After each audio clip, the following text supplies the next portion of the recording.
Bismillahirrahmanirrahim. Assalamualaikum warahmatullahi wabarakatuh. Waalaikumsalam warahmatullahi wabarakatuh.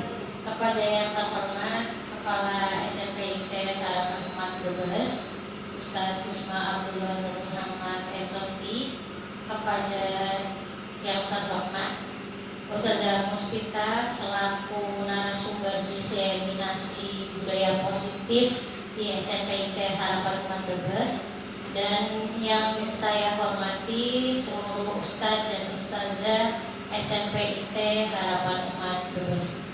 Alhamdulillahirabbil alamin wa bihi nasta'in 'ala dunya waddin, wassalatu wassalamu ala Rasulillah wa ala alihi wa mawala, la haula wa la quwwata illa billah.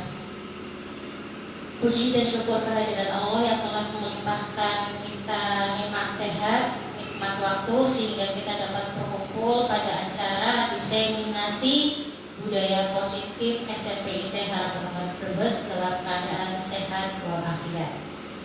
Kedua kalinya sholawat serta salam semoga tetap tercurahkan kepada beliau Nabi Yuna Muhammad Sallallahu Alaihi Wasallam. Semoga hingga akhir nanti kita diakui menjadi umat beliau. Amin Allahumma amin. Saya akan bacakan susunan acara pada kegiatan hari ini. Acara yang pertama yaitu sambutan dari Bapak Kepala SMP IT Harapan Umat. Acara yang kedua yaitu acara inti, dan yang terakhir itu tanya jawab dan penutup. Mari kita buka diseminasi pada siang hari ini dengan membaca Ummul Kitab Al-Fatihah.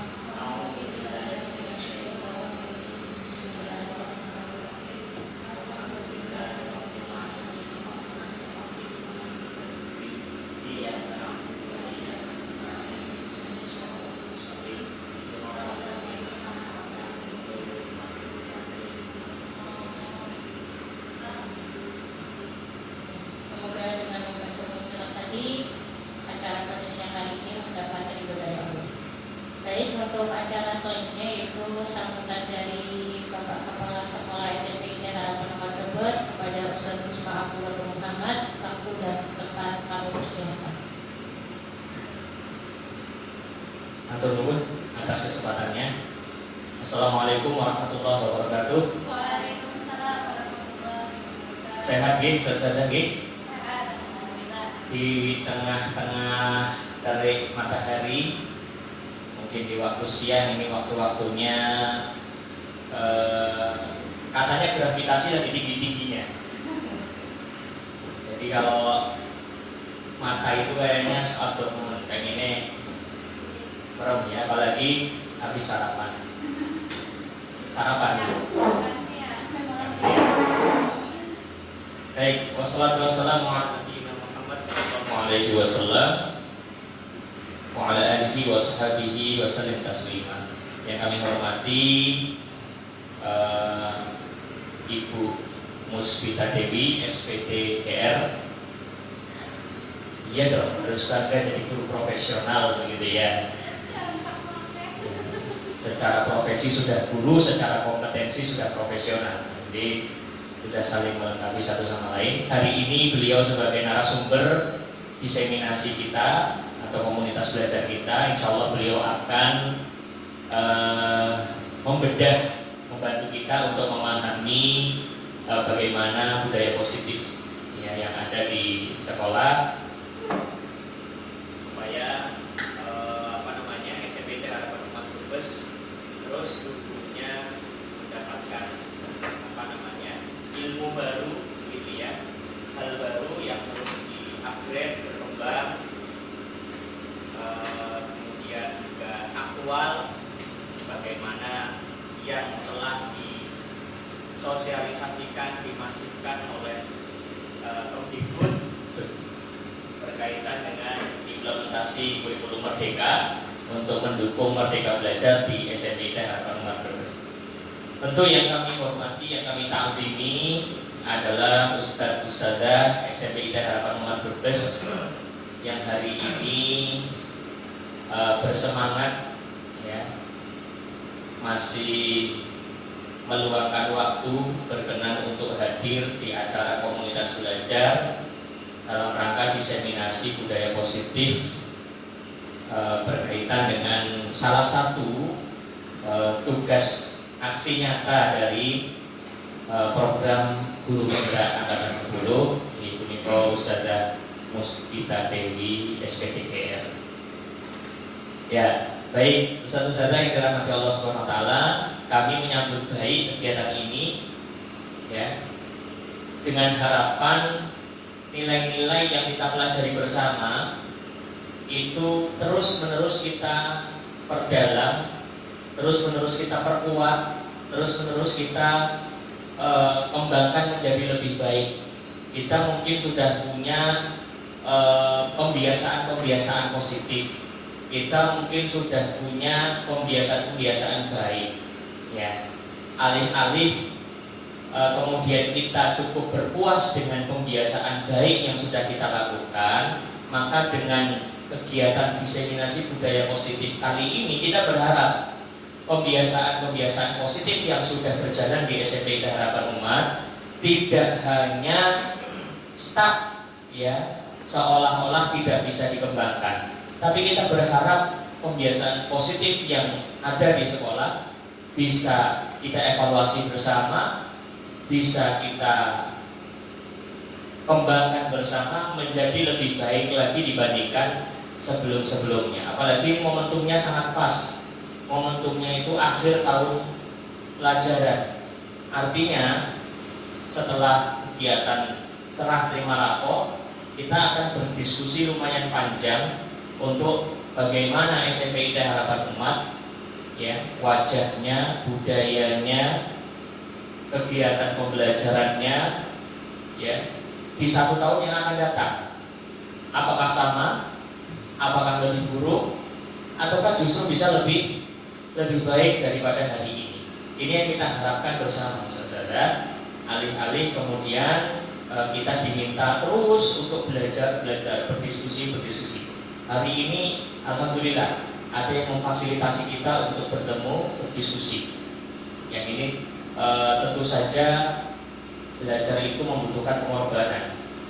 Di antara pengorbanan yang hari ini Ustaz berikan adalah pengorbanan waktu. Saya memahami ini adalah waktu-waktu yang kemerungsung buat Ustazah. Pengen cepat-cepat nyampe rumah kan? Ya, kemerungsung. Tapi alhamdulillah Ustazah bersabar ya, bertahan, menenangkan diri, kemudian menyempatkan dan meluangkan waktu untuk menghadiri diseminasi budaya positif pada hari ini. Itu saja mungkin yang bisa kami sampaikan. Selamat nanti untuk menimba ilmu ya, dan kami sampaikan jazakumullah khairan jazaa atas inisiasi Bu Musbita Dewi atas prakarsa kegiatan hari ini. Mudah-mudahan kita semua yang ada di sini dipirsani oleh Allah Subhanahu wa taala sedang beramal saleh. Amin ya rabbal alamin. Syaratnya amal saleh itu yang pertama adalah ikhlasun niyyah. Jadi tak bosan-bosan kita luruskan niat kita hari ini, yaitu untuk Allah Subhanahu wa taala. Barakallahu fikum. Assalamualaikum warahmatullahi wabarakatuh.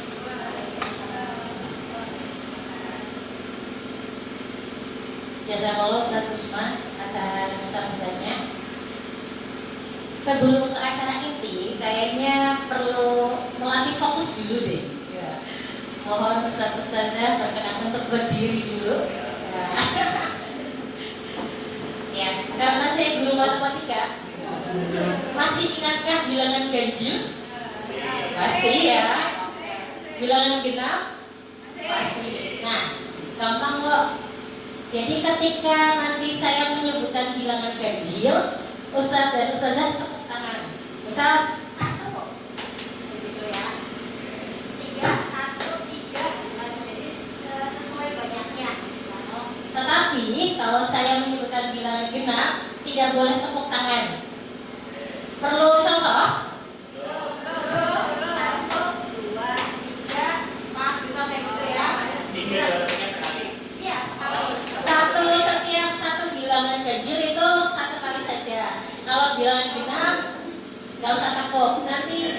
ada yang salah saya minta maju ke depan. Siap? Oke. Kalau bilangan ganjil tepuk tangan. Kalau bilangan genap tidak usah tepuk tangan. Ya, oke? Siap? Pemanasan dulu. 1, 2, nanti dulu. Saya sebutkan dulu. Nanti tepuknya baru berbarengan. Ya, jadi angkanya sebenarnya jadi pengingat juga.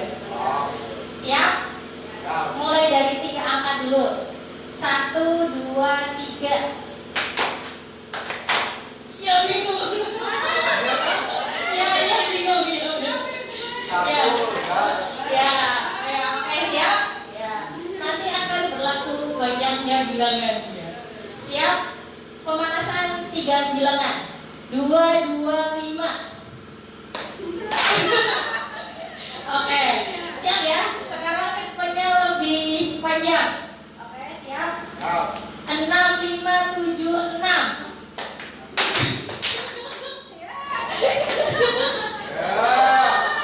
Oke, bawa satu lagi. Oke ya. Fokus ya. 7, 8, 10, 11.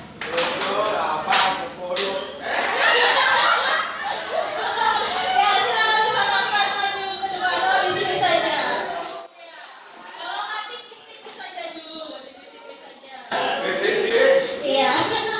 Pesan Raven, coba dengan gerakan yang semangat, budaya SMP IT Harapan Rumah Besar. Ada kesana nggak apa-apa. Dengan semangat. Ya. Komik atau enggak? Budaya SMP IT Harapan Umat. Ikhlas, komitmen, kerja keras, Peduli, cinta dan kasih sayang, kemajuan, ikhlas, komitmen. komitmen, aturan. Iya, katakan dulu. Dong itu dong. Malah gitu juga bro. Budaya SMP IT Harapan Umat. Ikhlas, komitmen, kerja keras, Peduli, cinta dan kasih sayang.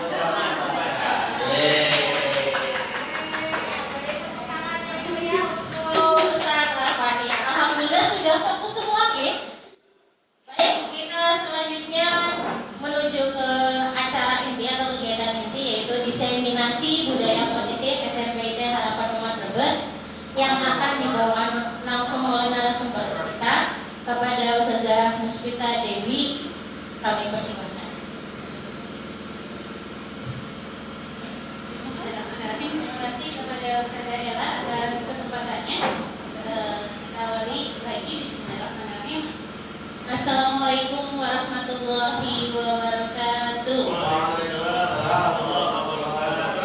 Ya, terima kasih kepada Ustazah hari ini sudah bisa menghadiri diseminasi budaya positif sebagai aksi nyata saya di program calon guru penggerak. Sebenarnya materi ini dari tahun kemarin ya, pada tahun kemarin sudah disampaikan Ustazah Omi. Nanti kita review lagi karena memang kayaknya perlu adanya diseminasi ini lagi karena tentang budaya itu selalu berkembang ya.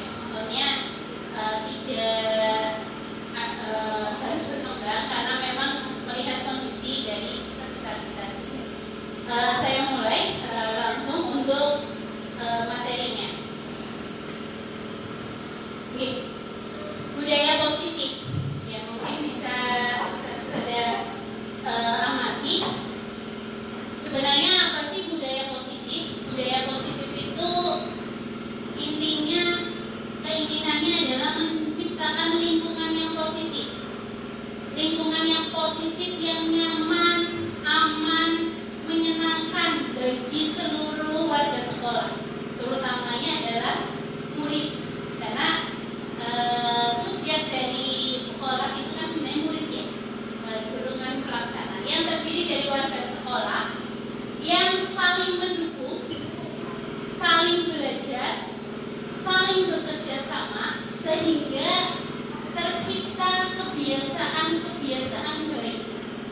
Ya, jadi itu lingkungan yang positif yang ada dukungan, ada saling belajar, ada kolaborasi, sehingga menciptakan kebiasaan-kebiasaan baik. Nah, kebiasaan-kebiasaan ini ketika sudah menjadi kebiasaan akan menjadi karakter baik warga sekolah yang nanti karakter ini akan menjadi bahasanya keyakinan bersama, diyakini sehingga membentuk yang namanya budaya positif. Sebenarnya di SMP IT sudah banyak sekali kebiasaan-kebiasaan baik. Tapi apakah kebiasaan tersebut sudah menjadi karakter bagi kita sendiri, guru maupun pada murid? Ini yang mungkin perlu kita review, refleksi kembali. Apakah kebiasaan-kebiasaan yang kita terapkan itu murid atau mungkin kita sendiri itu sadar nggak kenapa kita melaksanakan kebiasaan itu? Atau jangan-jangan mungkin murid kita melaksanakan kebiasaan itu karena ya udah ikut saja pembiasaan pagi, sholat duha. Kenapa harus sholat duha? Kenapa membaca Asmaul Husna? Kenapa harus berbaris? Nah, ini mungkin yang luput dari perhatian kita. Kita sering melakukan pembiasaan, tapi lupa menanamkan apa maksud dari pembiasaan itu tersebut. Sebenarnya kan ini membentuk karakter. Nah, mungkin ini jadi refleksi kita ya. Kemarin saya juga berpikir, ya, ini nanti kita sendiri sebagai guru sudahkah punya karakter yang diinginkan seperti itu. Apalagi murid kita yang hanya misalnya ikut-ikut kebiasaan yang sudah ada di sekolah. Itu budaya positif. Ya, selanjutnya ini bahasan dalam budaya positif. Jadi dalam budaya positif itu ada ruang lingkup yang lebih spesifik lagi atau tentang disiplin positif, nilai-nilai kebajikan, teori motivasi perilaku manusia, hukuman, konsekuensi dan restitusi, keyakinan kelas, kebutuhan dasar manusia, 5 posisi kontrol guru di sekolah, dan yang terakhir adalah segitiga restitusi. Saya masuk yang pertama. Oke, mungkin ada yang bisa menjawab. Ketika kita mendengar kata disiplin, apa yang ada di benak ustaz-ustazah sekalian? Monggo, ada yang mau berpendapat? Ketika ada kata disiplin, apa yang ada di benak ustaz-ustazah sekalian? Monggo, saya tunjuk. Apa mau angkat tangan? Ya, Ustaz Afan ya, monggo Ustaz Afan. Kita ada Disiplin, oke. yang perintahnya waktu. Waktu. Oke, ya, tepuk tangan untuk Ustaz Arfan. Ketika ada disiplin itu kaitannya dengan waktu. Mungkin dari ustazahnya? Monggo, ustazah saya. Oke. Patuh terhadap peraturan atau rambu-rambu. Mematuhi terhadap peraturan. Peraturannya, tepuk tangan kepada ustazah saya. Jadi ada dua tadi, waktu sama taat peraturan ya, taat peraturan. Oke, kita bahas di sebelah sini. Nah, makna disiplin sebenarnya kalau kita amati itu sebenarnya makna disiplin itu belajar kontrol. Jadi disiplin itu belajar mengontrol diri kita sendiri dengan menggali potensi kita agar tercapai tujuan yang mulia, yaitu seseorang yang kita inginkan berdasarkan nilai-nilai yang kita hargai. Jadi sebenarnya makna disiplin itu bukan tadi. Ya memang kaitannya kadang-kadang dengan waktu atau taat peraturan. Kenapa sih anak harus taat peraturan? Kenapa? Karena ingin kita sebagai guru kan ingin anak menjadi sesuai apa yang kita inginkan, seperti itu kan. Tapi sebenarnya ada bahasa yang namanya teori kontrol, bahwa sebenarnya yang bisa mengontrol diri kita itu adalah sendiri. Mungkin orang luar bisa memberikan motivasi dan lain-lain, oleh diri kita masing-masing. Jadi sebenarnya disiplin itu kontrol diri. Disiplin itu bisa juga dikatakan menurut Ki Hajar Dewantara itu belajar, proses belajar. Jadi memang namun dalam budaya kita tadi disiplin telah berubah menjadi sesuatu yang dilakukan seseorang pada orang lain untuk mendapatkan kepatuhan. Akhirnya maknanya jadi bergeser. Kecenderungan umum adalah menghubungkan kata disiplin dengan ketidaknyamanan.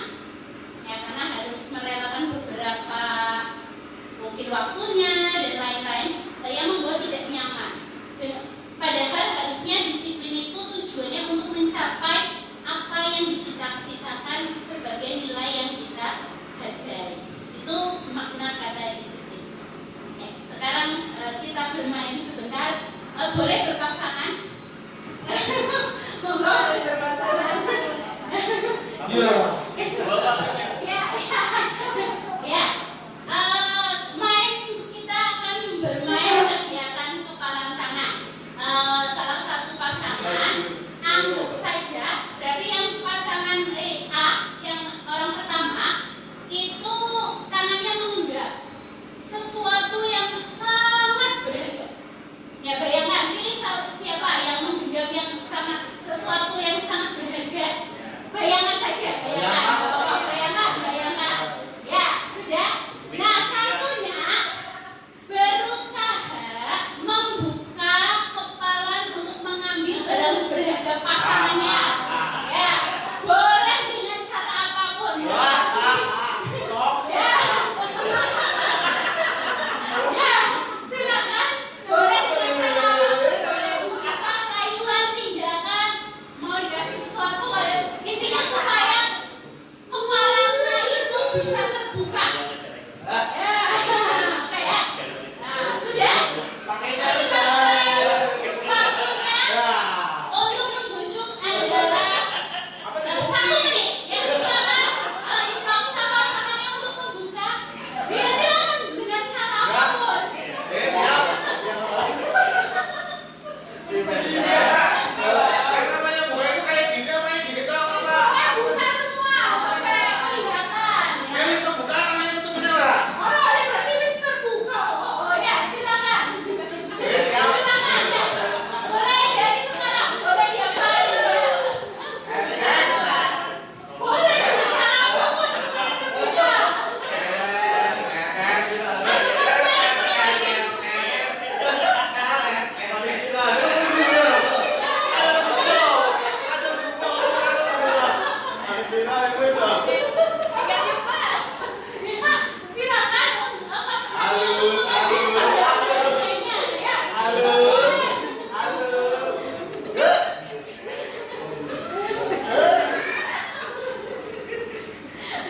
Intinya apa ya?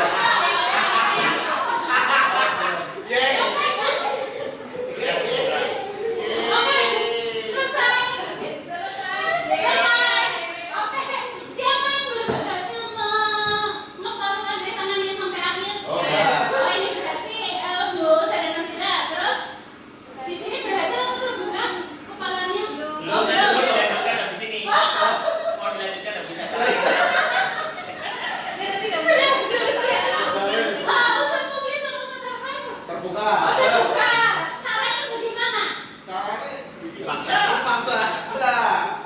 Bagaimanapun juga itu setiap benda itu pasti ada titik lemah. Oh, titik. Titik lemah. Titik lemah ketika ada suatu yang kecil sempit, ada apa itu?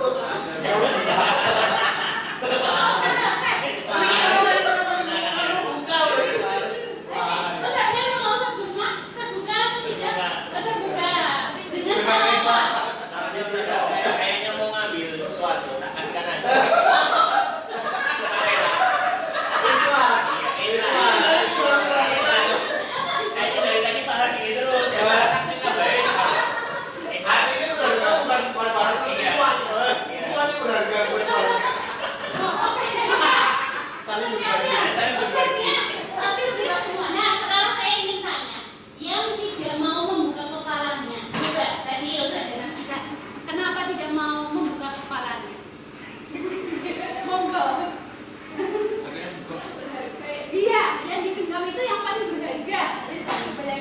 Bayangin aku ya.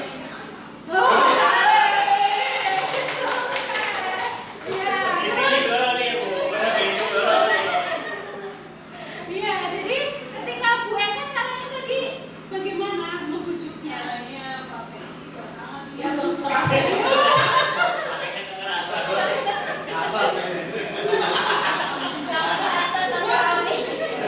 Tapi tidak berhasil membuka kepalanya. Oke, tepuk tangan untuk saudara-saudara. Sekarang, kalau saudara tidak membuka kepalanya, enggak. Jadi ini tuh mengingatkan pemainnya dulu karena saya ikuti waktu zaman dulu ya. Bu. Wih. Jadi ya, ada pemain lagi juga, Siapa nama tapi itu? di situ itu ada sapu tangan yang harus dipegang dan harus dijaga. Jadi ibarat itu tuh kayak sesuatu amanah yang harus kita jaga dengan baik. Terus jangan mudah melepas amanah ketika goyangan. Misalnya tadi kan kita megang sesuatu ya, terus ada salah satu teman kita yang merebut, maka kita harus sebisa kita untuk menjaga. Oke. Anak kami itu menangis. Ya, oke. Kamu kita. Ya, tepuk tangan kepada semua saudara-saudara ya. Jadi permainan tadi sebenarnya kalau kita kaitkan dengan yang kita tadi bicarakan adalah makna disiplin, kontrol diri. Jadi tadi ketika keinginan kuat kita itu tidak mau berubah atau melepaskan, sebenarnya pihak luar walaupun caranya apapun, membisikkan dengan baik atau mungkin tadi ada yang ngasih uang atau kasih mobil gitu ya. Sebenarnya ketika itu memang berharga, kita tidak mudah untuk melepaskannya karena itu adalah sesuatu yang sangat berharga. Begitu juga sama dengan murid kita. Murid kita kalau dia punya keyakinan yang dia yakin benar, mau kita goyahkan mau apa gitu ya, kalau ini kadang-kadang memang susah ya, dan kita alami sendiri murid-murid kita walaupun ini tuh salah tapi dia kayak kekeh banget tidak mau melepaskannya seperti itu.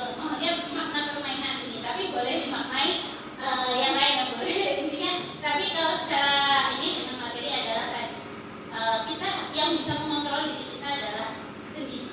Orang lain itu hanya bisa ngasih stimulus, motivasi dan lain-lain, tapi kalau dari diri sendiri tidak mau, ya susah seperti itu. Oke.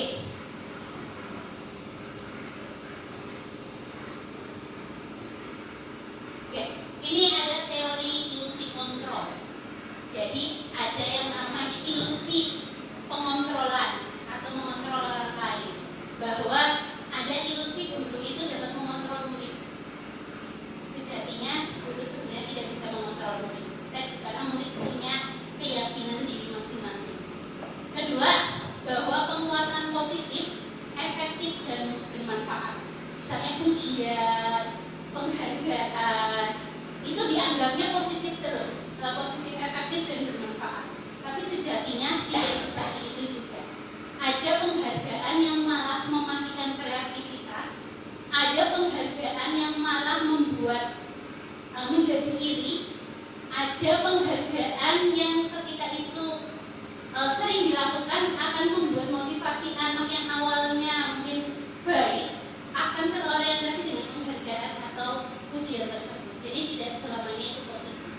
Ilusi juga bahwa kritik itu membuat orang merasa bersalah dan dapat menguatkan karakter. Ilusi bahwa ketika kita kritik orang itu supaya kamu kuat tuh.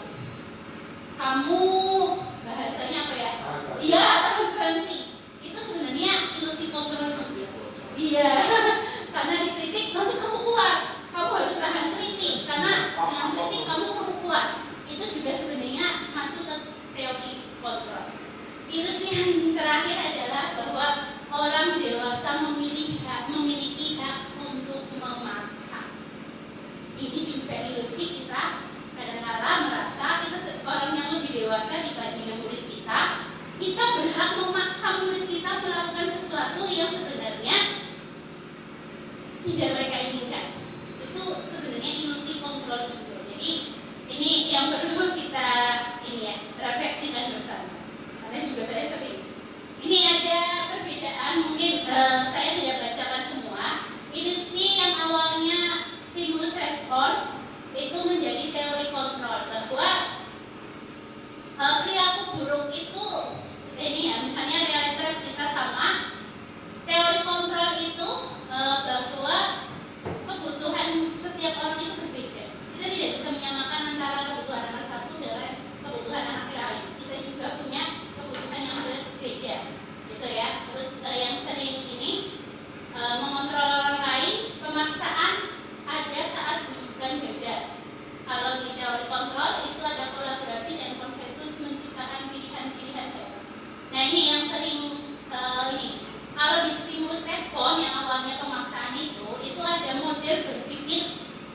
menang dan kalah. Jadi ketika kita menghadapi anak, kalau anaknya menyerah, kayaknya tuh sudah tidak bisa melawan balik, itu menganggap guru menang, saya menang, kamu kalah.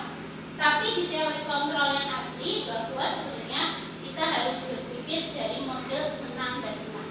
Jadi tidak ada yang kalah, semuanya menang. Itu teori stimulus respon dan teori kontrol. Nanti bisa kita bahas lagi. Nah, tadi kita sudah membahas kata disiplin. Tadi disiplin itu kan sebenarnya meyakini nilai-nilai yang kita hargai. Tadi yang dipegang Ustadz itu nilai yang sangat berharga yang kita hargai, yang tidak mudah untuk diambil atau kita lepaskan nilai itu yang memang kita yakin itu kebenarannya. Nah, nilai ini yang kita tujuan di sini di disiplin positif adalah nilai-nilai kebajikan. Nah, nilai kebajikan ini sekiranya itu adalah nilai-nilai positif yang ingin dicapai setiap individu atau orang. Dan nilai ini itu berlaku universal. Dimanapun nilai itu berada, nilai itu pasti diakui kebenarannya. Misalnya apa? Nilai apa yang nggak memandang suku, bangsa, agama, dan lain, dan itu pasti nilainya itu diakui kebenarannya. Kira-kira apa? Kebersihan. Semua tahu nilai kebersihan. Dan meyakini kebersihan itu juga masuk baik. Terus nilai apalagi selain kebersihan? Yang nilai itu berlaku di mana saja, bukan hanya di sekelompok orang. Saling bekerja sama atau saling menghargai, saling menghormati. Itu nilai yang universal. Tidak di sini kalau saling menghargai itu nggak boleh, kan nggak mungkin ada. Karena ini nilai yang berlaku di universal. Karena nilai ini positif. Nah, contohnya untuk nilai-nilai universal yang dikategorikan kalau di pendidikan itu ada karakter P5, ya. Ada beriman, bertakwa, berakhlak mulia, gotong royong, mandiri, kreatif. Ini ada juga nilai kebajikan. Ini contoh-contoh nilai kebajikan yang ada di suatu organisasi, ya. Ada kreatif, baik hati, kesetiaan, percaya, lurus hati. Ini nilai-nilai yang berlaku universal dimanapun. Pasti nilai ini baik, ya. Misalnya nilai apa? Semangat, belas kasih dengan rasa, gotong royong, itu pasti baik di semua tempat tanpa memandang apapun. Inilah sebenarnya makna disiplin itu untuk mengangkat nilai-nilai tersebut, nilai-nilai kebajikan. Seperti itu. Dari dua teori ini mungkin ada yang mau didiskusikan. Monggo, bisa saudara. Ada yang mau didiskusikan? Oke, kalau tidak kita lanjut ya. Kedua, teori motivasi perilaku manusia. Ini saya ambil gambar siapa ya? Ya. Pertanyaannya, sebagai seorang guru, saya merasa sebagai guru ya. Saat kita hadir tepat waktu, sebenarnya apa sih motivasi yang mendasari kita hadir tepat waktu ke sekolah? Monggo, ada yang mau menjawab? Monggo, saudara ya. Nah, silakan. Kalau motivasi saya sih ingin menyambut siswa ya. Ingin menyambut siswa. Ya, tapi kadang-kala ada perasaan gini. Ketika siswa sudah banyak, saya terlambat. Isin. Ya beberapa kali kan saya memang tidak bisa hadir tepat waktu ya. Kadang-kadang anak sudah di sebelah sini ini banyak, jadi kayaknya motivasi saya itu pengen satu menyambut siswa, sebenarnya pengen jadi teladan juga, cuma kadang-kadang belum sempurna. Intinya mau menyambut siswa dan ingin menjadi teladan. Mungkin dari Ustadznya, enggak Ustadzah.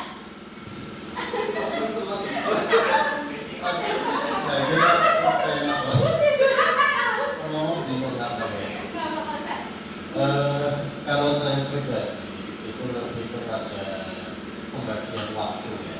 Jadi pembagian waktu, bukan masalah pengen menggurui atau pengen teladan atau pengen bagaimana. Kalau saya malah lebih ke personal, ke saya sendiri. Tepat waktu, bagi waktu sesuai schedule itu saya tujukan ke saya sendiri. Kalaupun itu nanti ada efek ke orang lain, itu sebagai bonusnya aja. Kalau saya bisa contoh ya, kalau saya bisa on time, terus nanti bisa bermanfaat bagi orang lain, itu hanya salah satu aja, hanya salah satu. Tapi untuk saya pribadi itu sebagai disiplin diri sendiri. Itu aja. Oke, tepuk tangan kepada kalian dua ya. Pesan saya ketika berangkat tepat waktu itu pengen berdampak pada utamanya diri sendiri. Kalau yang lain ikut, alhamdulillah ya Ustaz ya. Ya, oke, kita kaitkan dengan ini. Teori motivasi perilaku manusia. Kita bagi 3 ternyata. Yang pertama itu karena motivasinya itu menghindari ketidaknyamanan. Misalnya kalau telat, ya paling-paling di WA sama kepala sekolah gitu ya.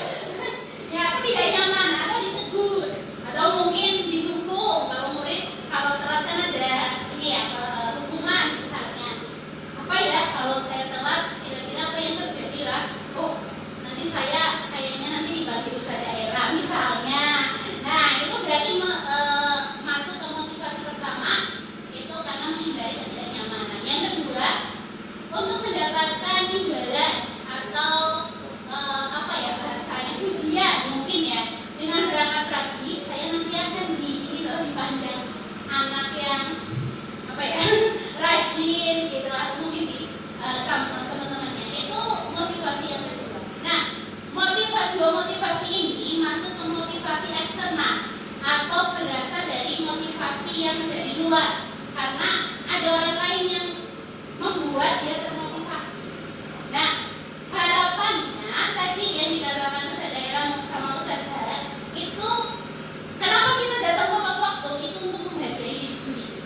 Itu beranjak dari kita ingin menghargai diri kita, bahwa kita itu datang menghargai waktu itu. Nah jika seperti ini berarti kita sudah masuk ke fase internal atau motivasi internal, sehingga nanti tujuan dari disiplin positif ini untuk menerapkan nilai-nilai kebajikan itu akan tercapai. Pertanyaannya adalah apakah murid-murid kita sudah mempunyai yang namanya motivasi internal. Jadi mereka datang karena memang mereka termotivasi untuk datang lebih pagi, bukan karena ada ketidaknyamanan atau imbalan apapun. Mungkin ribut ya, siswa yang berangkat paling pagi misalnya gitu ya. Itu. Jadi harapannya adalah kita memiliki yang namanya motivasi internal.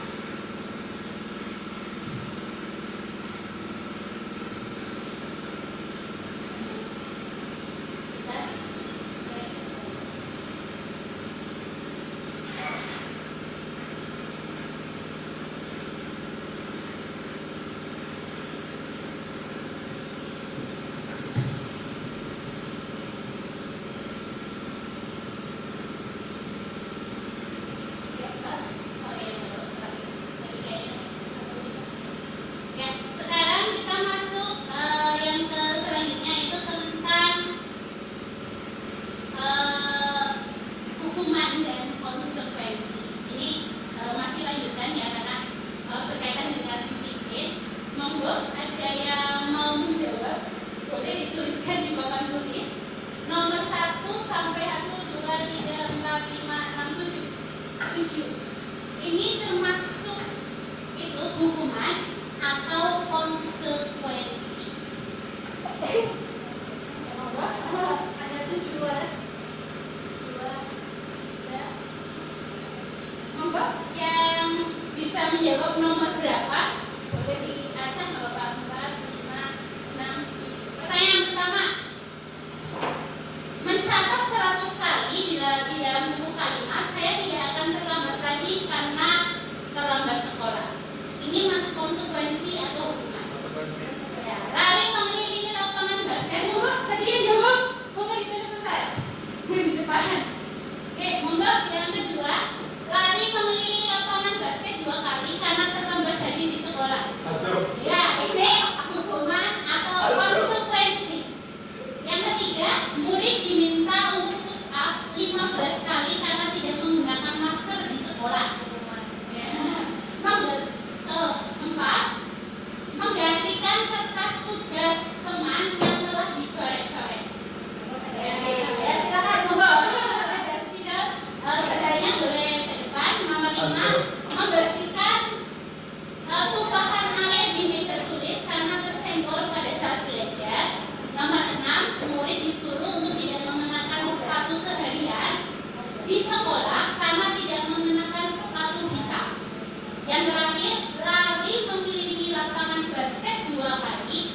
Terus ada Sarah, terus ada saya, monggo Ustaz Mufli. Boleh Ustaz ya.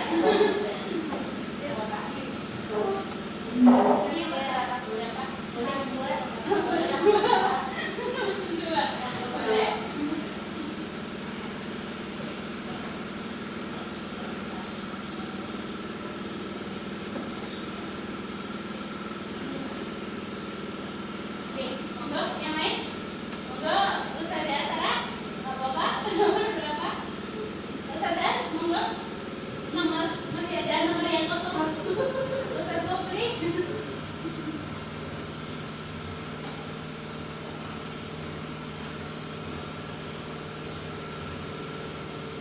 Nomor 3 yang murid diminta push up 15 kali karena tidak menggunakan masker ke sekolah. Itu yang murid disuruh tidak mengenakan sepatu.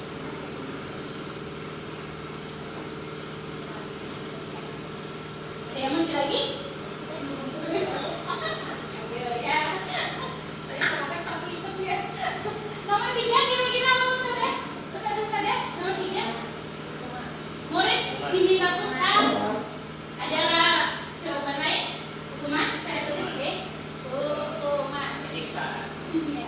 Nomor 7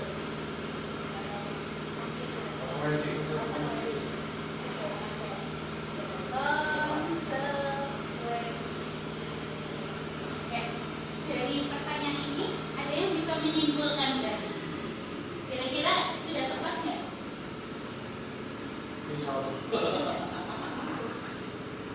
Nggak apa-apa. Ada yang mau berpendapat? Nah, mungkin saya tanya ke guru BK aja. Mungkin bisa dijelaskan apa itu hukuman atau konsekuensi saja. Monggo.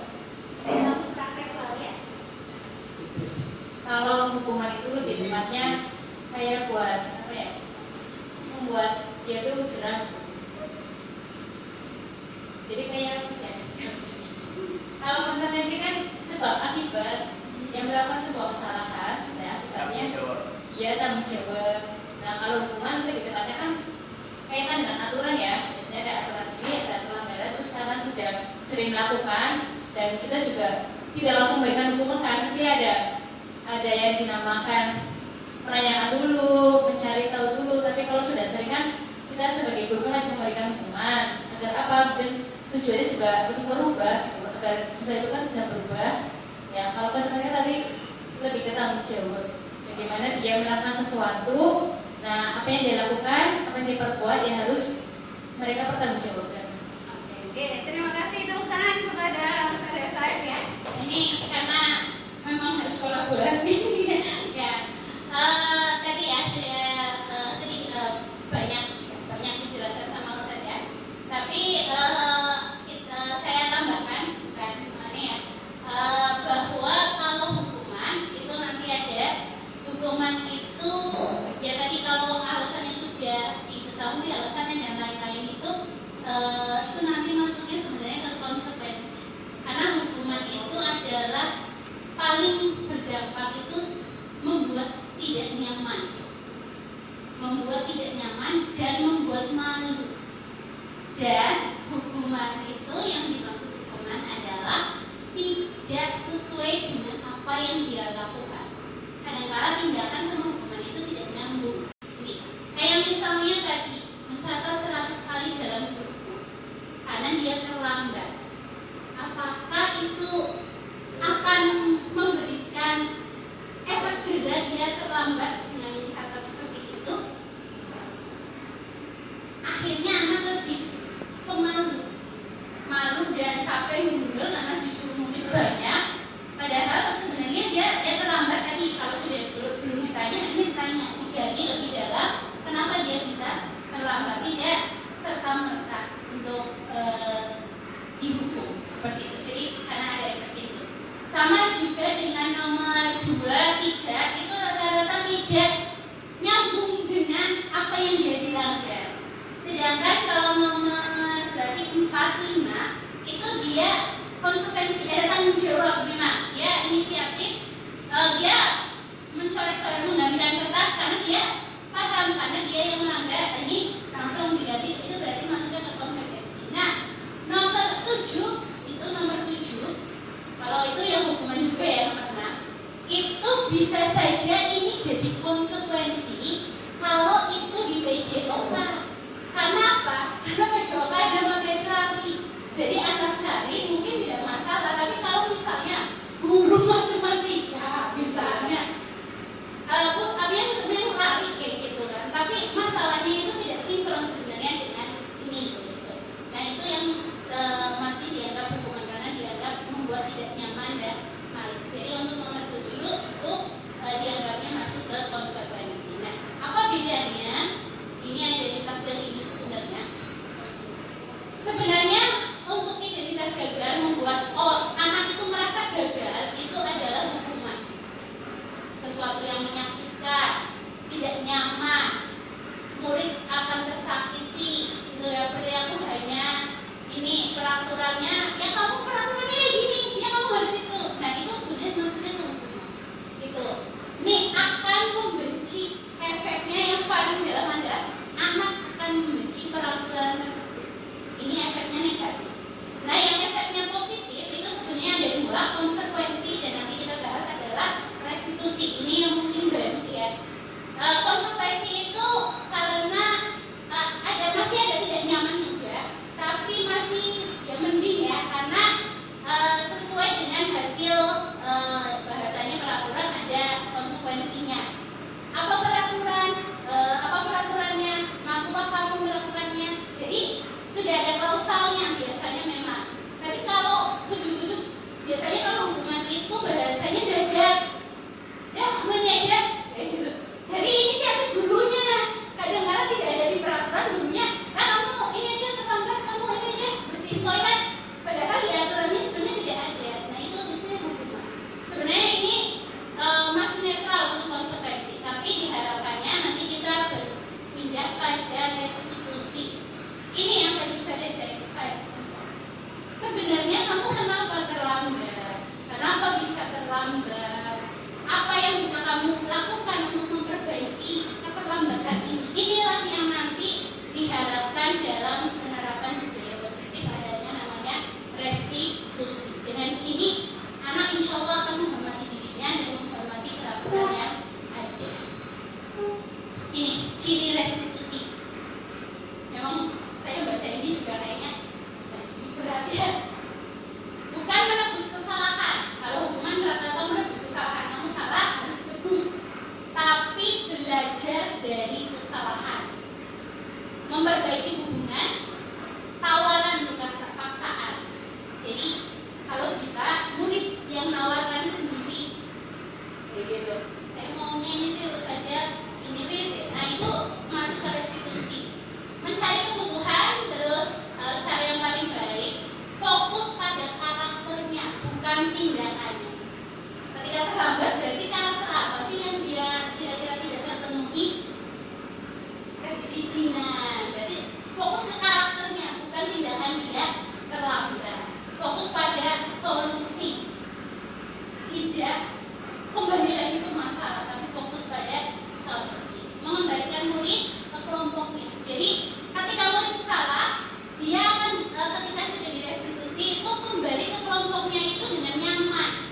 Tidak kalau kita kan seringnya murid yang dihukum akan merasa malu balik ke kelompok asalnya karena saya merasa bersalah banget kayak gini kan. Dia malu, tapi harapannya dengan restitusi anak kembali ke kelompokannya dengan lebih kuat. Itu tentang restitusi. Ini memang materinya banyak sekali saudara. Ada yang mau didiskusikan dulu tentang ini? Monggo bisa ada. Sebenarnya tadi sebelum masuk ke restitusi itu kita melalui Ya, hukuman dan konsekuensi gitu. sama bahasa muda. Ini bagus ya. Ini tawaran yang bagus restitusi. Kita ini Kira-kira restitusi ini pertama terlalu bertele-tele enggak gitu ya. Kita menggali otomatis nanti lebih ke simpati, empati dengan kondisi user atau kondisi anak gitu kan. Terus mengenai waktu otomatis kita perlu banyak alokasi waktu. Terus emosional, otomatis kita juga kena ngadepi anak yang trouble ya, kayak anak belut atau apa gitu kan, ya kan. Otomatis kita langsung atau enggak itu kena imbasnya. Ya itu masalah yang tadi saya sebut, ini apa enggak bertele-tele. Walaupun ini benar dan bagus, tapi bertele-tele enggak. Terus yang kedua, ini apa nanti malah enggak anak itu dalam tanda kutip suka ngarang cerita atau membuat alasan. Nah, itu aja. Jadi yang pertama ini bertele-tele atau enggak, karena otomatis ini banyak faktor yang harus kita dalami setiap ada studi kasus. Terus yang kedua tentang ini nanti malah justru anak semakin dalam tanda kutip pintar atau malah justru sesuai dengan teoritisnya ini anak diharapkan semakin sadar gitu. Atau sulit. Terima kasih Ustadzah atas pertanyaannya. Saya bingung ya. Ya sebatas pengetahuan saya saja ini Ustadzah. Nanti mungkin dari Ustadzah bisa menambahkan. Jadi memang awalnya teori ini ada hukuman, konsekuensi dan restitusi. Memang kejadian selama yang mungkin ini ya, itu memang keseringannya itu hukuman. Memang waktu diskusi juga saya mendapat memang restitusi ini akan lumayan memakan waktu dan membuat anak jujur itu memang butuh waktu. Ketika mungkin awal restitusi ditanyakan alasannya, anak bisa saja ngeles, bahasanya tidak menceritakan alasan sebenarnya. Itu pasti. Makanya restitusi ini nanti akan berulang. Tidak mesti ketika satu kali restitusi itu anak jujur dengan keadaannya. Ya memang akhirnya memang akan lama karena memang kita perlu menggali banyak hal ya dari situ. Tapi memang harapannya ketika restitusi ini sudah diterapkan secara berkala dan berkelanjutan, tidak sampai itu, harapannya anak tadi memiliki karakter yang lebih kuat, bahwa sampai dia sadar bahwa apa yang dia bahasanya langgar atau lakukan itu salah, dan sampai dia menyadari bahwa itu salah memang bukan waktu yang sebentar.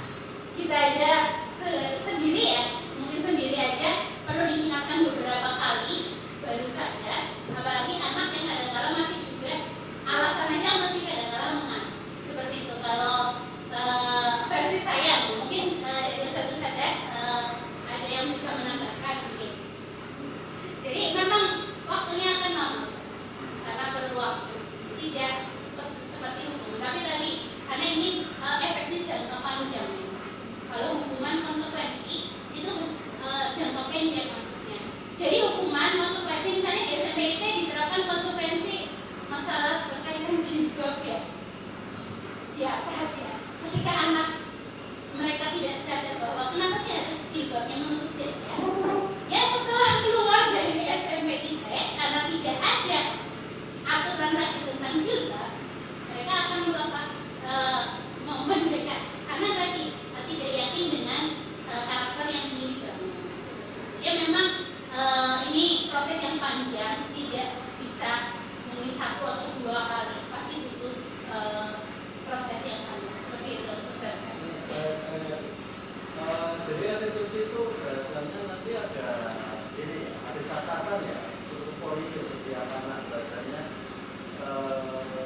setiap anak nanti punya pin kondisi anak tersebut, karena tadi kalau aku sampaikan kan ini berkelanjutan.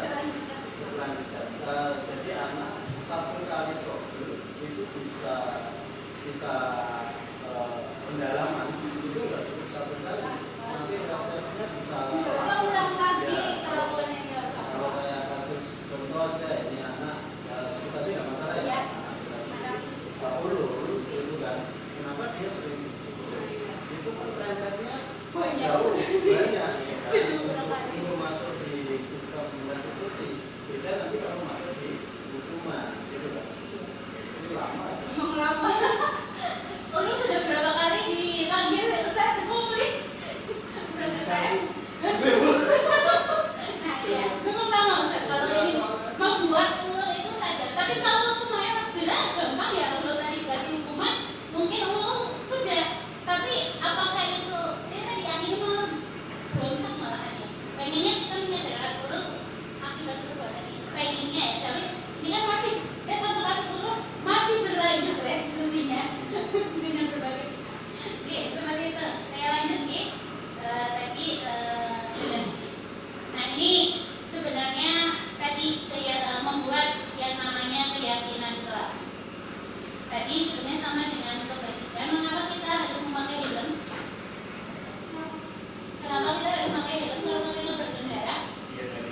biar dia dilihat. Ya. Ya, oke. Pertanyaan kedua, kenapa ada aturan dilarang merokok di sekolah? Ada ya aturan dilarang merokok? Kenapa? Oh, langsung jaga. Berarti di sini soleh semua apa soleh? Ya, tadi kalau tadi kenapa nggak pakai helm? Alasan paling banyak adalah supaya tidak kena. Padahal seharusnya ketika pakai helm adalah nilai keselamatan yang harus kita utamakan. Dan kenapa tidak boleh merokok adalah nilai kesehatan. Ini yang perlu kita tekankan kepada anak-anak. Nah, ini yang akan termasuk masuk ke nilai kebajikan. Nah, sekarang di kelas kita sudahkah terbentuk yang namanya keyakinan kelas atau nilai-nilai kebajikan yang dilaksanakan di kelas? Apa? Masih menggunakan peraturan. Nah, ini mungkin refleksi ya bagi kita juga, mungkin bagian kesiswaan juga ya. Apakah kita perlu meninjau tentang adanya poin-poin yang ada dalam peraturan ini perlu juga dengan kita belajar ini perlu merefleksi. Semuanya memang harus kita refleksikan ya. Ini langsung dijawab saja.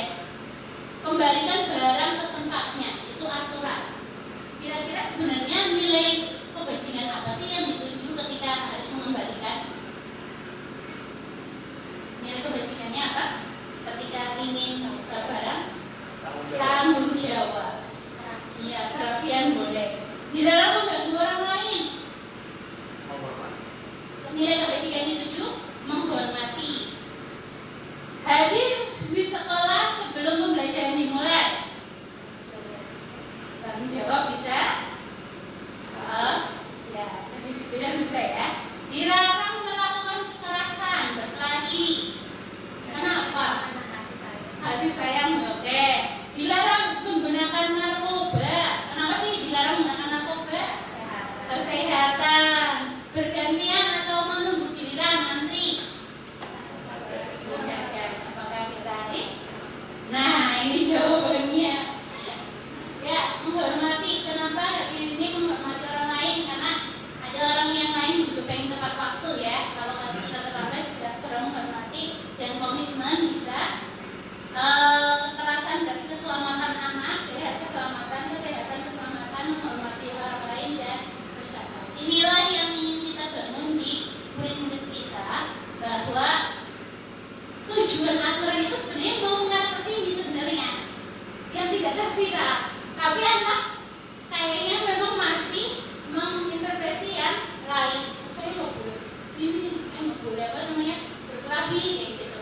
Sebenarnya kenapa sih nggak bisa boleh berkelahi? Ya kan tadi selamat, supaya selamat. Kamu kalau berkelahi bisa saja salah satunya ya itu tujuannya seperti ini. Ini nilai-nilai yang sebenarnya di ini ya, tadi keyakinan kelas sesuai dengan kondisi sekolah mudah dilibatkan. Nah, kemarin saya ada praktek nanti bisa nonton sebentar saudara, membentuk yang namanya keyakinan kelas. Kemarin sudah. Jadi keyakinan kelas ini kenapa tidak peraturan kelas? Karena keyakinan ini dibuat bersama dua pihak.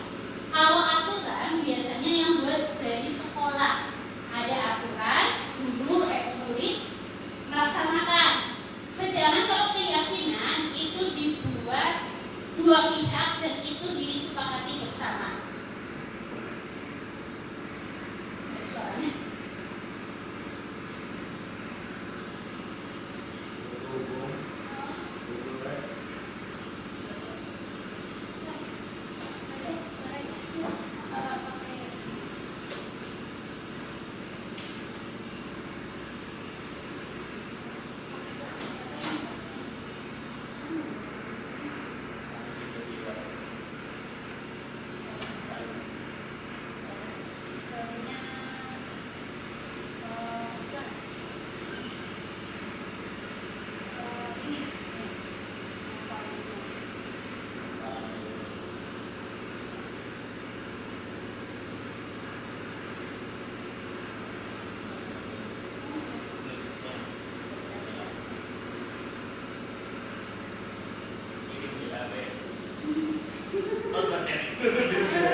juga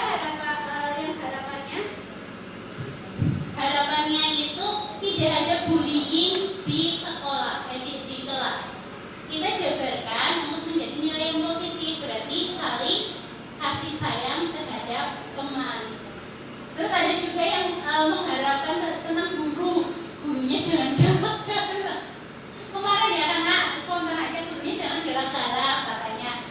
Guru SMP itu galak-galak, merasa baik-baik ya. Nah, berarti harus ada apa interaksinya, saling ya kasih sayang terhadap guru dan murid. Terus gurunya harus intinya kayak gitu. Intinya apa yang diharapkan oleh mereka itu juga bisa dibuat keyakinan kita di kelas. Karena apa? Harapan mereka itu terakomodasi dalam keyakinan yang ada di dalam kelas. Itu seperti itu. Banyak ya. Ini akhirnya jadi 7 keyakinan kelas. Rajin belajar karena rata-rata ingin jadi anak yang pintar ternyata. Disiplin karena rata-rata ada yang tidak mengumpulkan tugas, jarang mengumpulkan tugas, dan disiplin itu dijadikan keyakinan kelas. Rajin beribadah karena rata-rata menjadi anak yang soleha katanya, karena yang akhwat ini ya. Terus saling gotong royong karena rata-rata menginginkan kekompakan. Jadi kita jabarkan dalam kalimat yang positif. Harapannya karena keyakinan kelas itu dibuat bersama anak-anak sendiri, anak-anak tanda tangan, mereka meyakini kebenaran itu sehingga akan melaksanakannya baik di kelas maupun di luar kelas. Oke, seperti itu untuk yang keyakinan kelas. Saya lanjutkan. Ini ada teori kebutuhan dasar manusia. Kenapa sih anak-anak sering melanggar? Sebenarnya salah satu tujuannya adalah memenuhi kebutuhan dasarnya. Kebutuhan dasar manusia itu ada 5: bertahan hidup, kasih sayang dan rasa diterima, kebebasan, kesenangan, dan penguasaan. Ini ada ketika seorang murid melakukan suatu perbuatan yang bertentangan dengan nilai-nilai keyakinan yang ada atau nilai-nilai kebajikan universal. Kalau kita gali tadi dengan restitusi, itu karena mereka gagal atau kurang dalam pemenuhan kebutuhan dasarnya. Jadi ulul, contoh misalnya ulul, kenapa sih ulul sering tidur? Pernah nggak kita gali mungkin ya? Sebenarnya di rumah ulul tidur nggak? Mungkin pernah digali, pernah nggak saya digali? Katanya gimana? Kalau dia suka berangkat dari sana. Iya. Nah, terus mampir lagi ke cari barang untuk adiknya. Mampir lagi ke ini ya. Ya, mampir lagi ke anak lucu yang di Al-Azhar. Terus kalau sore juga pulang ya, sampai sana begitu. Katanya kalau saya cuma sendiri jadi sepuluh. Tapi menurut informasi yang dari BP ya, salah satunya itu ya, kita langsung mulai. Salah satunya kayak jadi energinya itu kan memang ibarat aktif ya. Iya. Jadi kan kalau dia lagi posisinya lagi stabil baik itu kan saya sama aktivitas itu pertama dia. Nah itu biar gak tiduran tapi sama aktif banyak. Oke, tapi kalau banyak nyakonnya mungkin ya. Nah, semua karunnya. Berarti yang ada sini. Iya. Akan Wajah saya. Iya. Dia juga termasuk orang yang kalau itu kan menunjukkan sih Pak. Tapi kalau udah capek, ya efektif mau tidur Pak. Nah ini susah sih Mas. Kaku ya. Iya. Ada penyakit kayuran. Malah jangan kalau diusahakan jangan banyak kakunya. Nah, ini. Dia sering bawa kapal. Oh, iya. Jangan bergula, jangan Nah, ini berarti sebenarnya bertahan hidup juga ya. Oke, memang ada kebutuhan dasarnya ini. Contoh lagi misalnya kayak akan apa? Mungkin kenapa sih dia sering mencari apa sih? Perhatian. Mungkin dia butuh kasih sayang. Dan rasa penerimaan. Nah, rasa penerimaan dari orang lain, kebutuhan yang belum terpenuhinya. Seperti itu. Jadi memang kita ketika melihat satu sisi pelanggaran, kita juga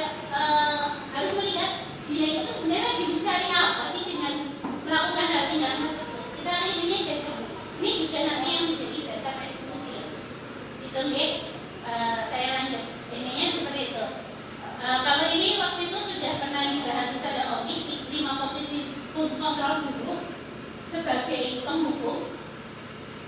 Kamu telat terus, nah sana lari. Nah itu tipe penghukum.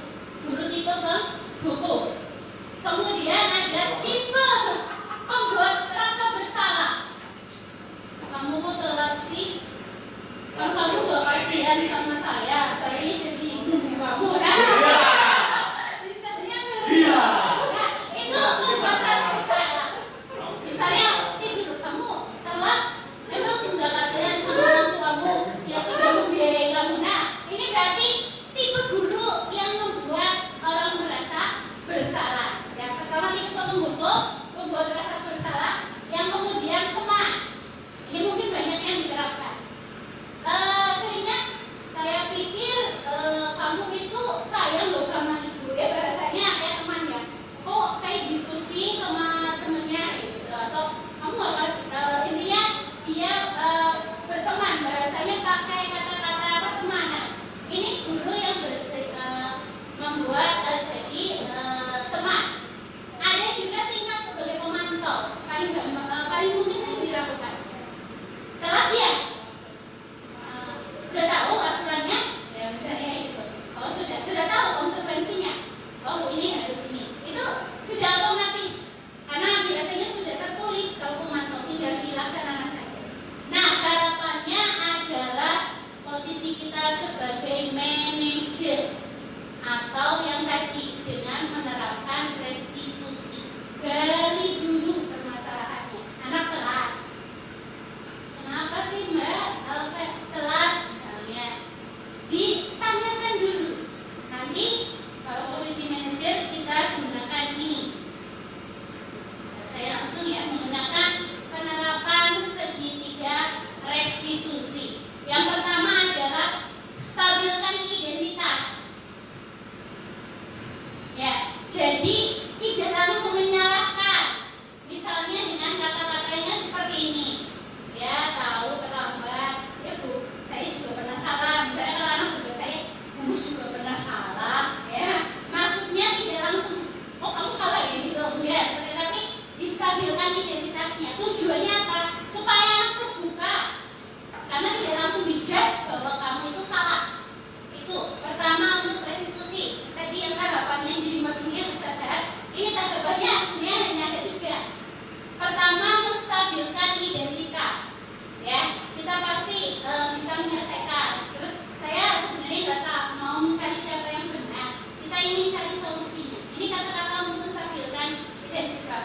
Gak ada manusia yang sempurna.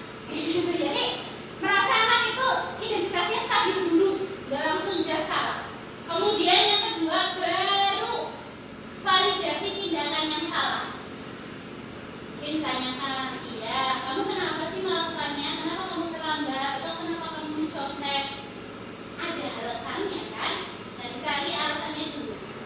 Kenapa? Kayak gitu. Kamu, tapi tetap diapresiasi. Misalnya dia mengaku saya mencontek, diapresiasi, saya apresiasi kamu, kayak gitu ya. Kira-kira apa yang bisa kamu? Mungkin ketika berkelahi ya, ketika berkelahi tetap diapresiasi, jangan langsung salah mulai. Mungkin bisa berkelahi, alhamdulillah ya Mbak, berkelahinya cuma cubit-cubitan, nggak sampai pukul-pukulan misalnya. Karena itu diapresiasi. Jadi walaupun tindakan salah, tahu itu tindakan salah, tapi ya masih ada karakter yang bisa dijunjung ya. Itu validasi tindakan yang salah. Jadi tetap ada supaya mereka terbuka. Nah baru terakhir adalah ditanyakan keyakinannya. Kenapa sih sebenarnya kamu pengen jadi anak yang seperti apa? Keyakinan apa yang kamu tidak patuhi dan lain-lain? Ini adalah menanyakan keyakinan. Ya itu, ini ada video lagi. Ini kemarin restitusi juga saya menangani, bukan menangani ini ya, tapi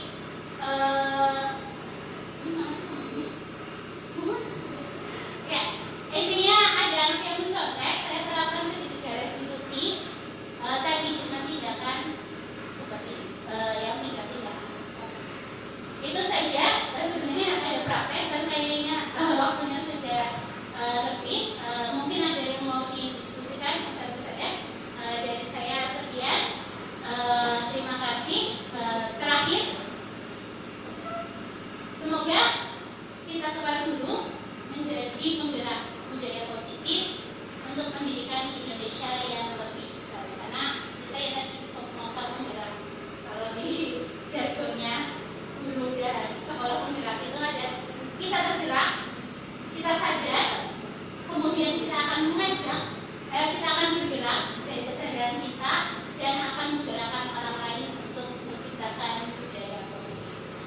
kasih atas perhatiannya. Mohon maaf banyak menyita waktu. Jadi saya mohon maaf. Wassalamualaikum warahmatullahi wabarakatuh. Waalaikumsalam warahmatullahi wabarakatuh. Masya Allah, luar biasa sekali. Tepuk tangan untuk Ustazah Musfita.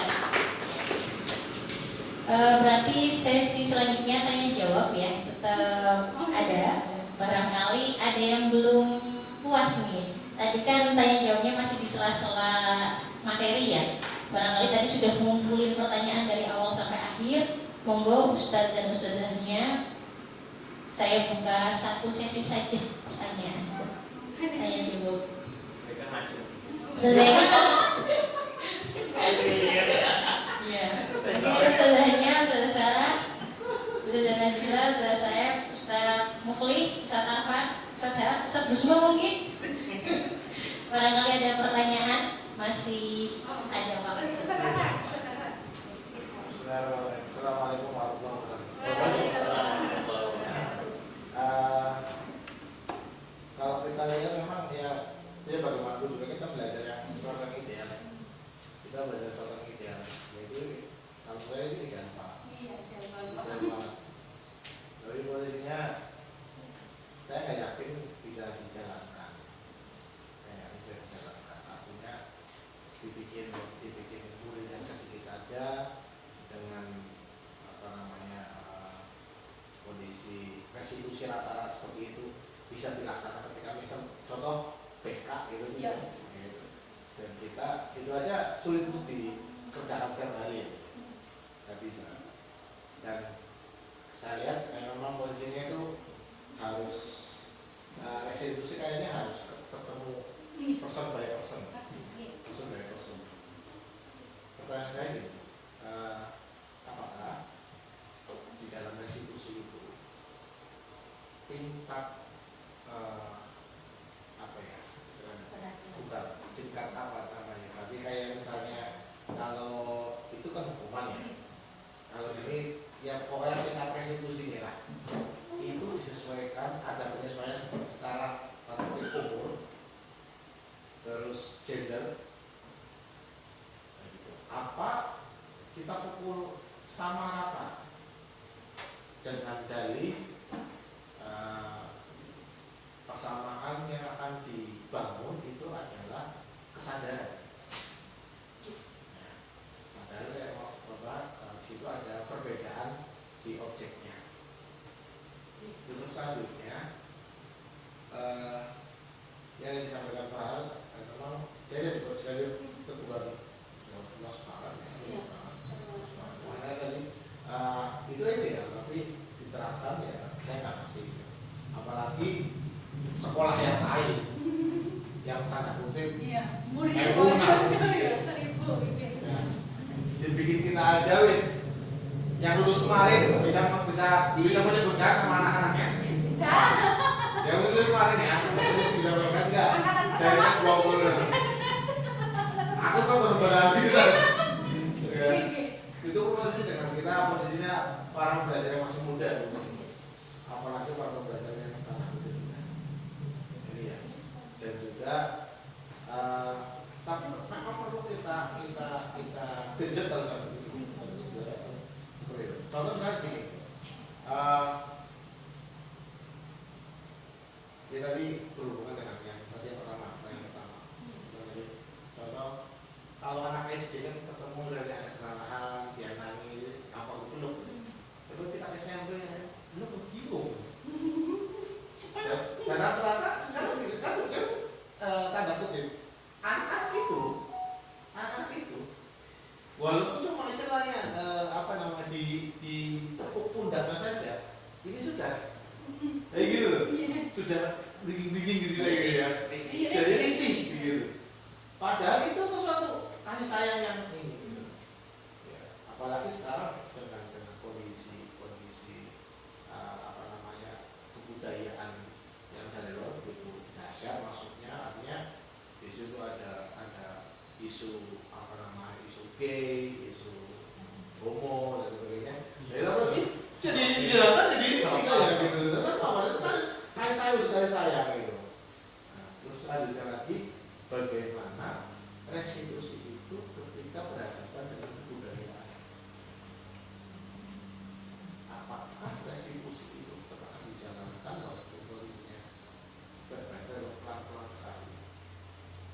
tahu posisinya suatu saat itu juga perlu bagaimanapun juga perlu pressure hukuman begitu.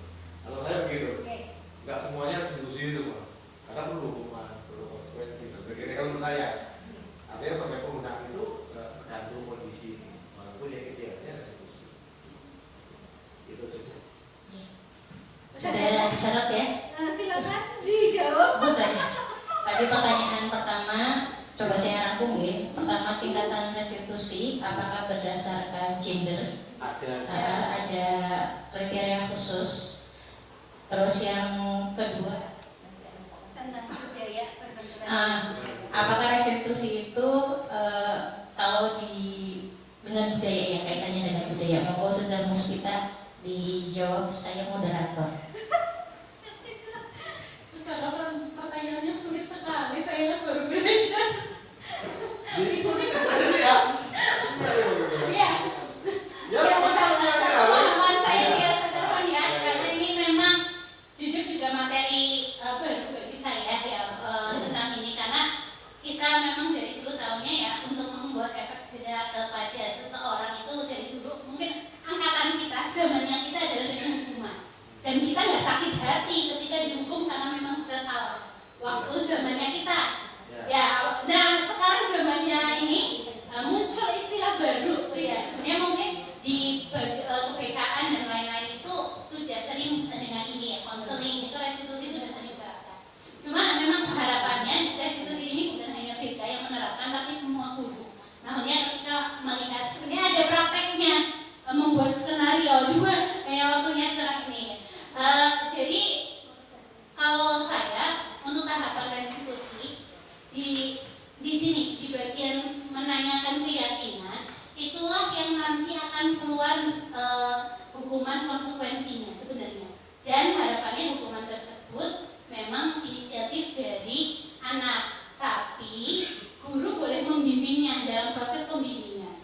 Misalnya yang saya pahami seperti ini, ketika anak memecahkan, kemarin ada kasus apa? Memecahkan gelas misalnya ya, memecahkan gelas. Sebenarnya misalnya lagi main-main sama temennya terus memecahkan gelas. Kita sudah tanya tindakannya dan dia yakin saya bersalah bu, misalnya bersalah karena tidak hati-hati atau mengganggu orang lain dengan keributan. Harapannya anak itu bisa menemukan solusinya sendiri. Dan itu susah saudara, susah. Anak menemukan solusi sendiri untuk mengatasi masalahnya itu susah.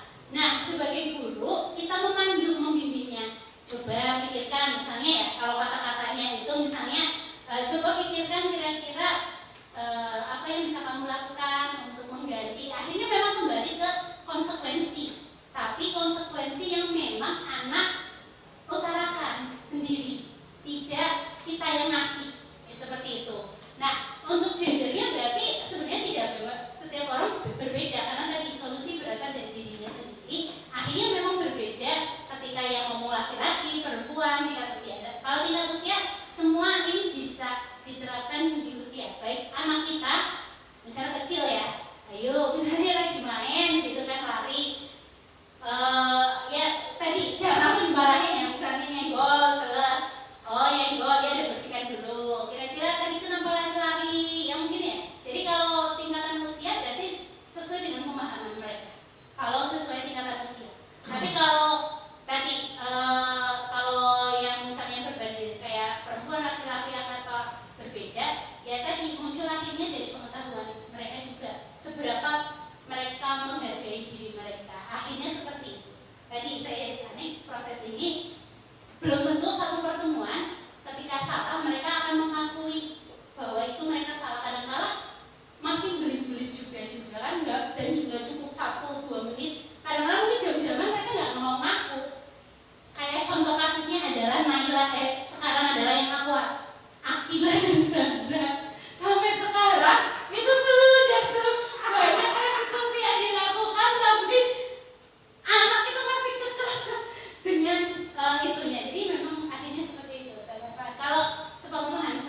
kita posisinya adalah kalau kita sekolah Islam mudah, artinya ada patokannya yaitu patokan agama.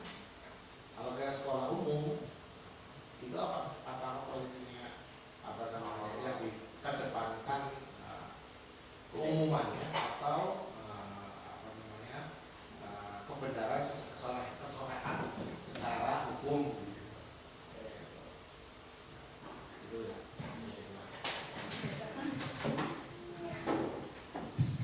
Bismillahirrahmanirrahim. Matur nuwun atas kesempatannya. Yang pertama ingin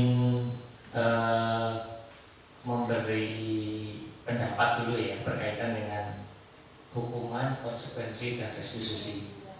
Saya sejak tahun kapan itu ya Bu Ella angkatan pertama memang sudah tidak asing dengan istilah segitiga restitusi, ditambah dengan ketika mengikuti PKP sekolah penggerak, kemudian Ustaz Romi juga waktu itu diseminasi, dan hari ini kita membahas kembali tentang budaya positif atau disiplin positif ya. Kalau saya melihatnya konteksnya begini saja, supaya kita tidak blunder dan supaya kita tidak gampang dari apa yang tadi disebutkan. Ada hukuman, ada istilah ya, hukuman, konsekuensi, dan terakhir restitusi.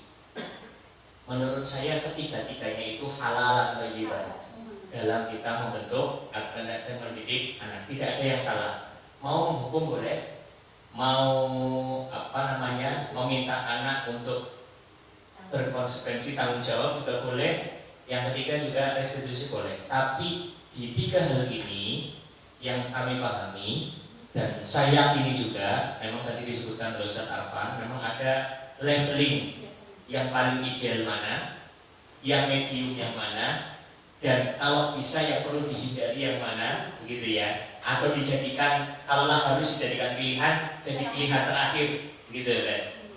Ya, jadi ada yang ideal yang harus diambil pertama kali, ada yang medium, kalau yang pertama harus diambil berarti yang medium diambil, kalau yang pertama dan yang kedua nggak bisa diambil, maka pilihan yang ketiga yang paling akhir, tapi ini juga bukan pilihan prioritas. Ini pilihan terakhir yang harus diambil. Ya, pilihan pertamanya adalah restitusi, itu yang paling ideal. Ya, kondisi ideal. Ketika kondisi ideal ini bisa dilaksanakan dan memungkinkan untuk dilaksanakan, laksanakan. Kalau kasus-kasus yang sederhana, macam 16 mungkin bisa. Kasus-kasus yang terlambat mungkin sangat bisa direstitusi menurut saya ya. Ya, kasus-kasus berat pun masih bisa direstitusi selama dosisnya tidak intens dilakukan, melainkan mungkin kesalahan atau insidental dan lain sebagainya.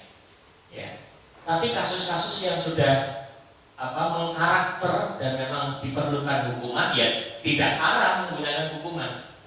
Ini yang kami pahami ya ketika mempelajari hukuman, konsekuensi dan restitusi. Artinya restitusi bisa diambil sebagai pilihan prioritas. Intinya adalah, konteksnya adalah anak memahami kesalahannya ketika ia berbuat salah.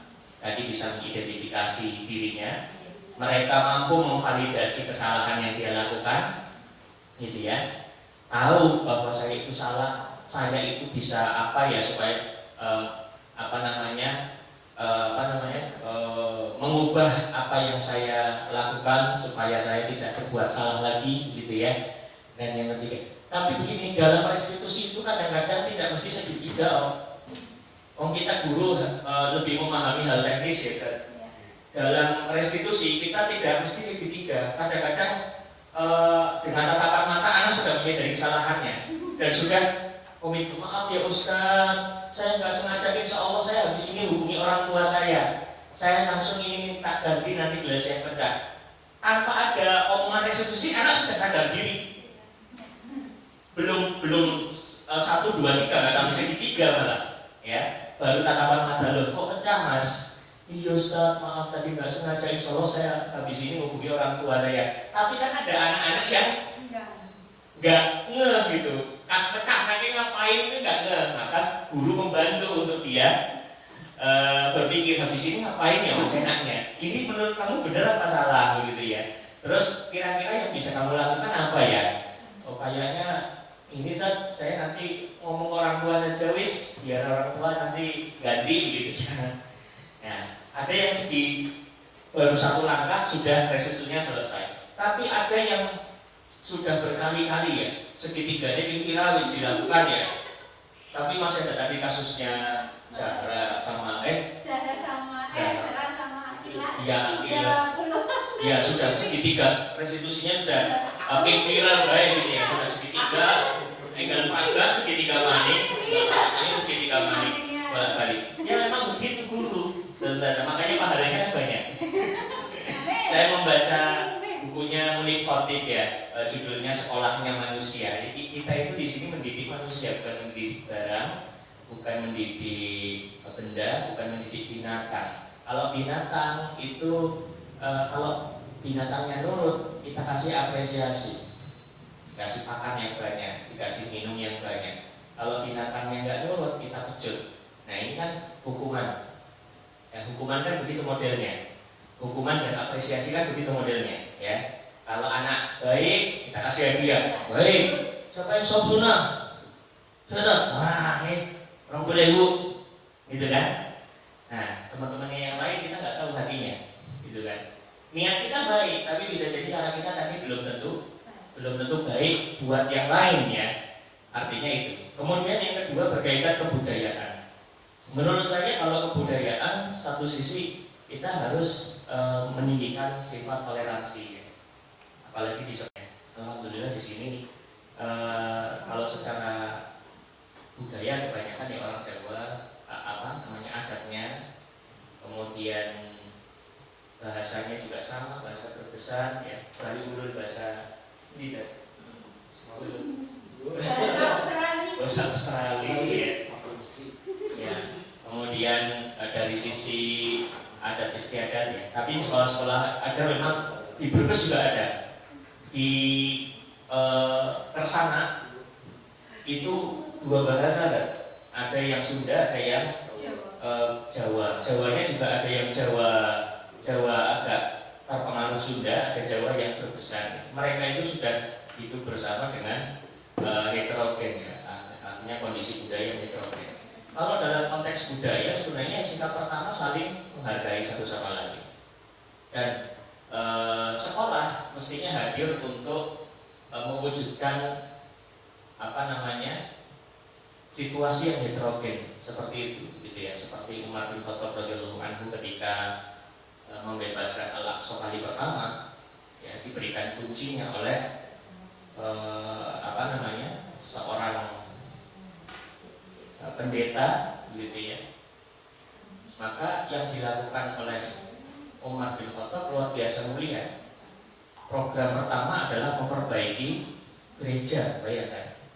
Ya, ini kan luar biasa. Artinya, hatta kita sekolah Islam pun kita tidak anti terhadap apa yang disebut dengan toleransi. Yang kedua, sekolah mestinya menjadi fasilitator terwujudnya nilai-nilai kebajikan yang universal.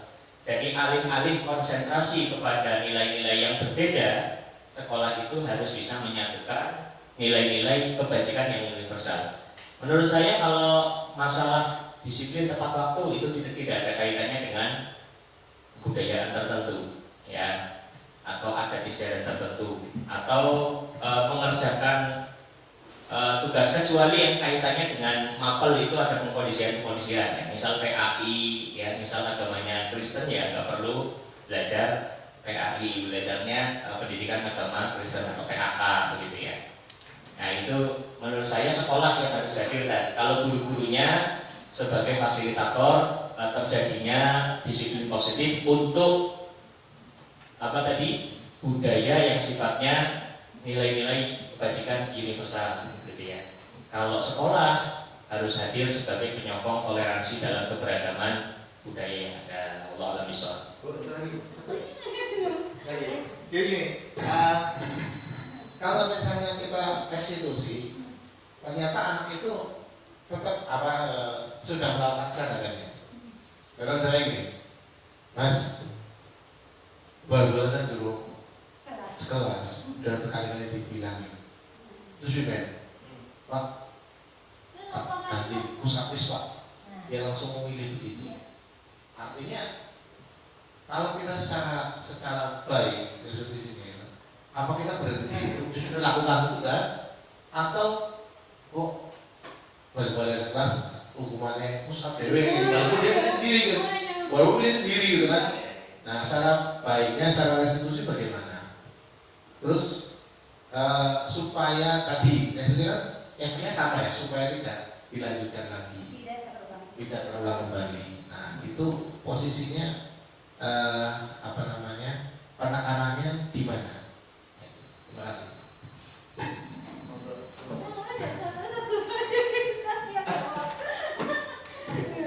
Oh, coba. Ya, oke.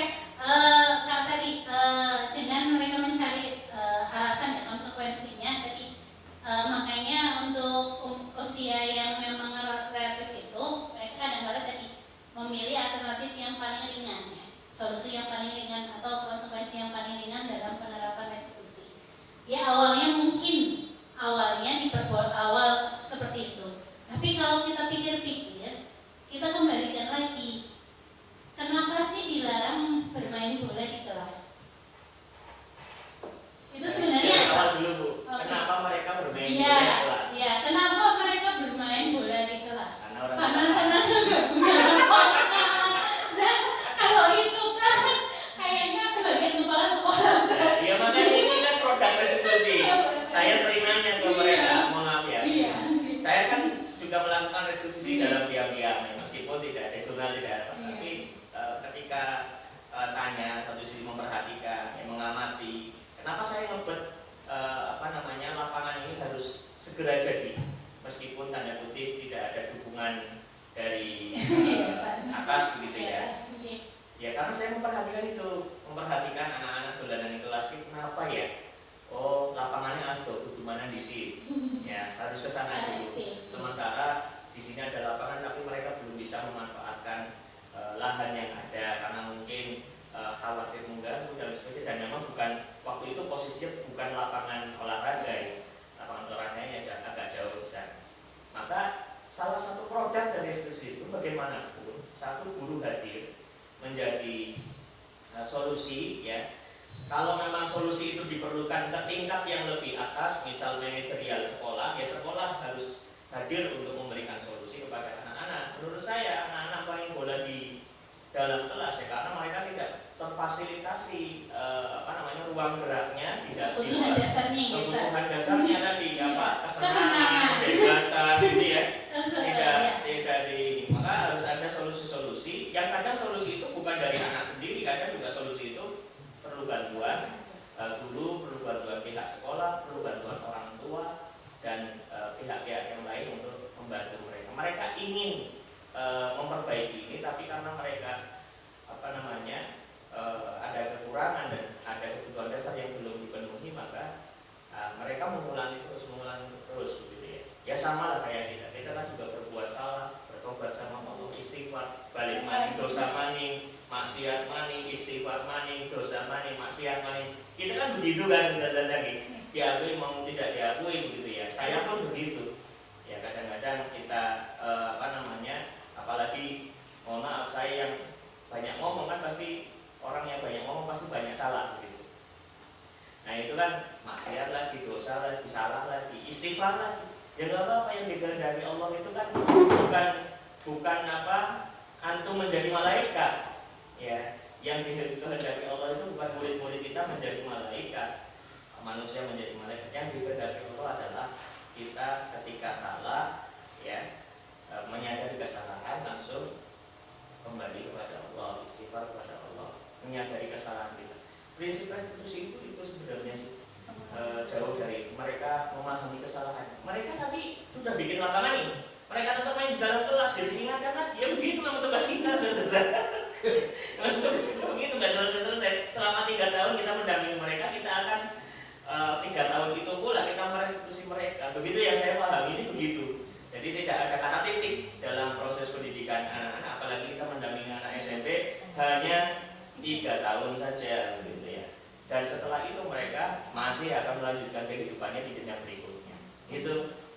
Oke, terima kasih Ustaz Usma atas bantuan menjawabnya Seperti itu harapan. Jadi memang restitusi itu bukan satu, memang dia banyak berkali-kali.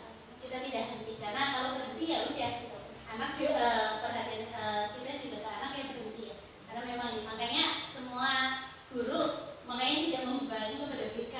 Jadi kalau memang ada melihat nilai-nilai kebajikan yang memang tidak sesuai, semua guru harus bisa menangani. Harapannya seperti itu. Jadi tidak terkonsentrasi ke wali kelas atau ke BK. Gitu harapannya tadi. Tadi pilihannya bisa ya. Idealnya memang restitusi, tapi ada konsekuensi dan hukuman. Semuanya ini dilakukan, cuma memang tadi ada semuanya punya dampak masing-masing. Tinggal kita mencari dampak yang paling sedikit seperti itu, positif, lebih mengarah ke positif. Itu saja dari ini. Kami cukupkan dia sadar Pak. Cukup nih, berarti untuk sesi tanya jawab sudah selesai. Dalam penerapan restitusi berarti jangan merasa sendirian. Kita berarti di sini SMPT Harapan Umat insya Allah bisa berkolaborasi. Jika kita sudah menerapkan restitusi itu merasa kok kayaknya nggak ada perubahan, ada beberapa yang bisa dihubungi, ada wali kelas, BK, pembina BPI. Kalau nggak bisa juga kesiswaan gagal juga ke kepala sekolah. Jadi semangat nih Ustaz-Ustazah untuk menerapkan restitusi ini. Cukup nih? Tidak ada lagi. Baik, kita tutup. Mari kita bersama-sama membaca hamdalah, istighfar dan doa penutup majelis. Alhamdulillahirobbilalamin.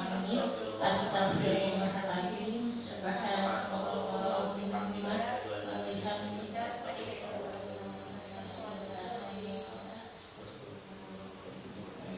Terima kasih. Sekian dari saya. Wassalamualaikum warahmatullahi wabarakatuh. Tepuk tangan untuk semuanya.